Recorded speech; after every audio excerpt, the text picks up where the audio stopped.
Hello. I hope you had a blessed Mabon and with Samhain coming up, what a lot of people call Halloween. I hope you have a joyous festival about that too. I'll leave you a little message. Sometimes the little things, the visuals, work better than the rest. So maybe this.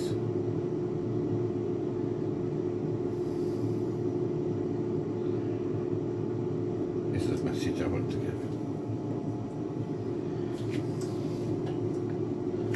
Nice fruits, autumnal fruits. You think about it, what is autumn about? So autumn is the end of the summer, and the summer, from the spring through summer, we grow and harvest vegetables, and that in itself proves a link right back to thousands of years. We know now around about the Younger Dryas, 11,500 years ago, 12,000 years. At the end of the Younger Dryas could be much more before. So. Anyway, that's not what this video is about. This video is about what we're going to eat for tea. Well, lunch actually. You can hear the air fryer here, over there, working away. And right here, I have a nice lump of cheese. Now this is made by a local company called Singleton's in Lancashire, and this is particularly, oh, it's turning up.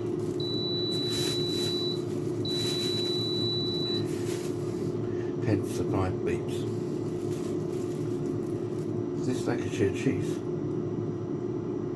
from Singleton's, just down the road from me, has a very creamy flavour. It's quite crumbly, which is correct for a Lancashire cheese. It should be creamy and crumbly, quite dry, maybe that mixture of like creamy and chalky at the same time. So, bits of potato there. The front peeled off, so there's the size of that. If I put a fork next to it, you can get the size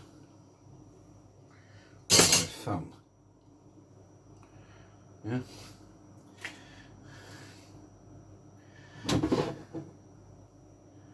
Now what I'm going to do is I'm going to take off sections of this, because in the fryer I have a stuffed pepper. It's stuffed even more now.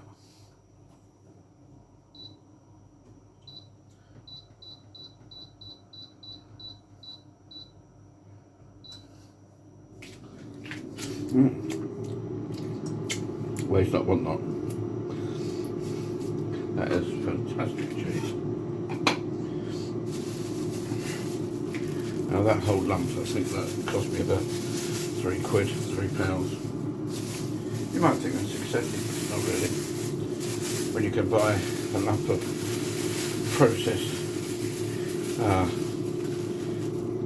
half a pound or a quarter of a pound of overly processed cheddar cheese. It's been coloured, all sorts of things have been done to it to make it last forever. And they'll charge you £3 for that.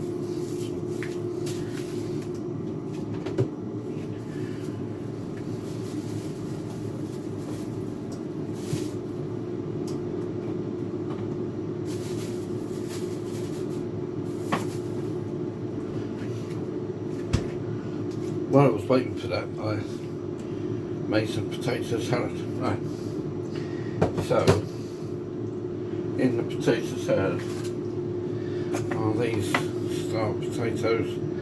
They were on sale, 90p or something from Booths in town. They are local. I wouldn't know what variety they are. What I do know is they are a very nice waxy potato which lends itself perfectly to potato salad. And in potato salad there are certain elements that I'm requesting, but you can alter them. So, in this particular version, in this plastic, try getting the lid on, and now it's strangely strong again now. There you go. In this particular version, we have those potatoes cubed up about a centimetre, not too over the top, but about a centimetre in size. Also inside there is cracked black pepper, Himalayan sea salt, and instead of the white or brown skinned usual onions, I've used spring onions which are chopped up for something else, and I think they work quite perfectly. Mayonnaise, the saying is you can give but you can't take away in food, so there's a point where you could add too much or not put enough in. I put in 3 dessert spoons, that spoon, 3 of them, and mixed it in well.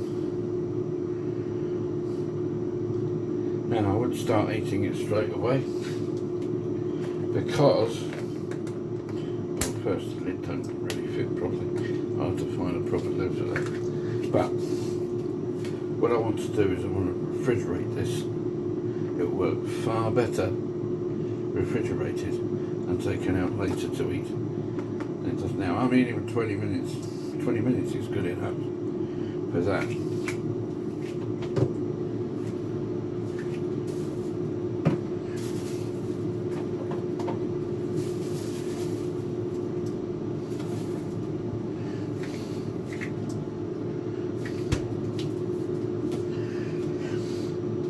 So,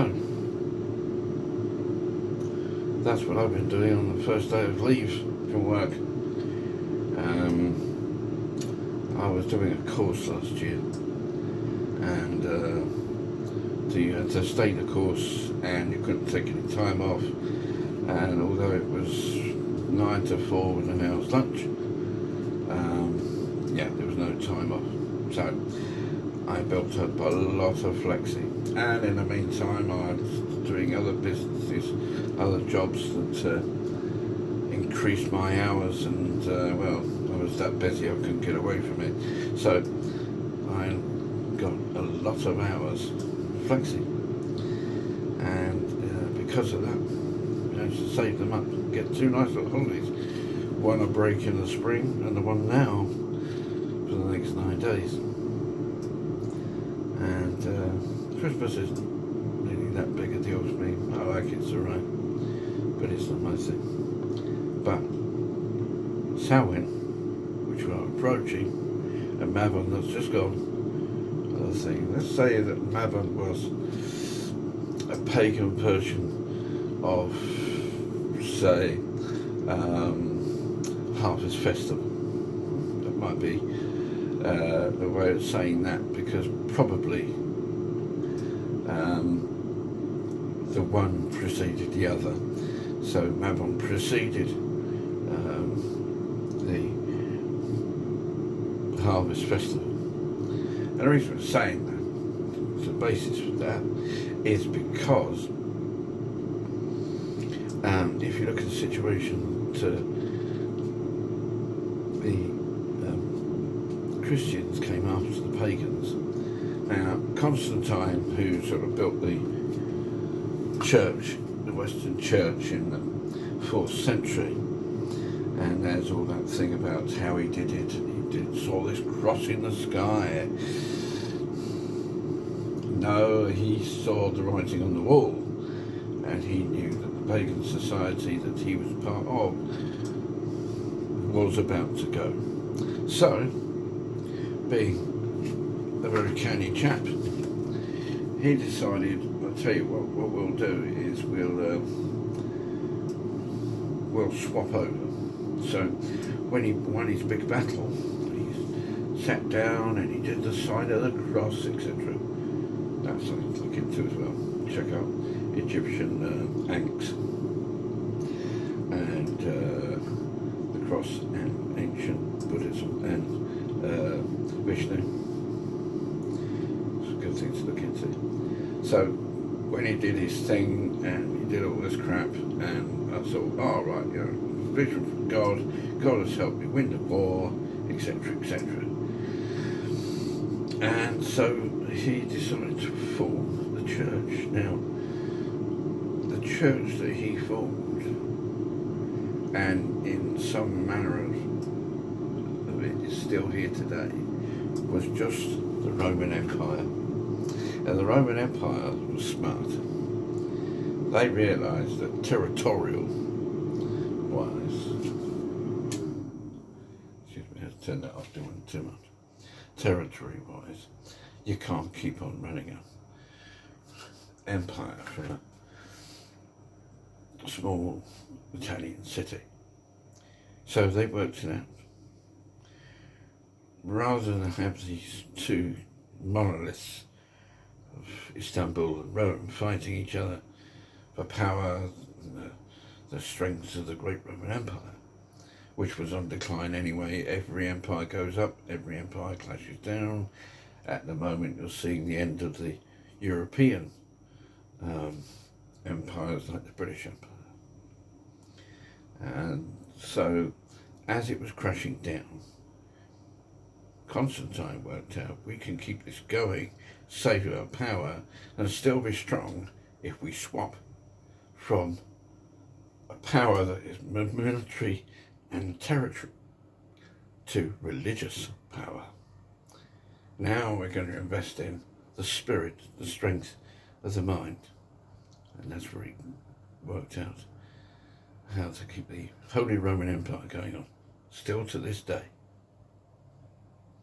Smart man. May not believe in what he did, may not agree with what he did, may think he was an absolute monster, but smart man. Anyway, that's enough of that. Let's have a look at this. I think I might need some tongs.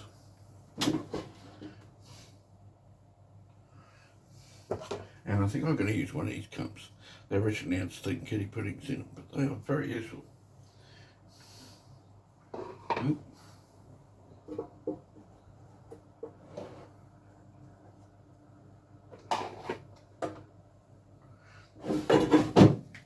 That's a bit on the warm side. So, here we go. When you see it, that's the cheese on top. Down inside there is onion. There is onion. There is beetroot.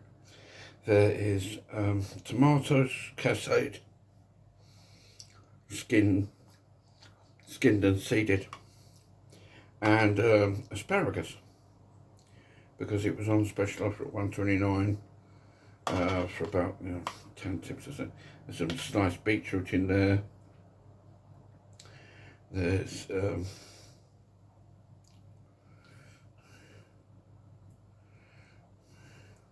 some potato in there and other bits. Anyway, I'm going to enjoy this. Say thank you for watching.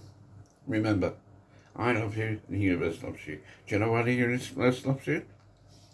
Because we are all one. We're all children of the universe.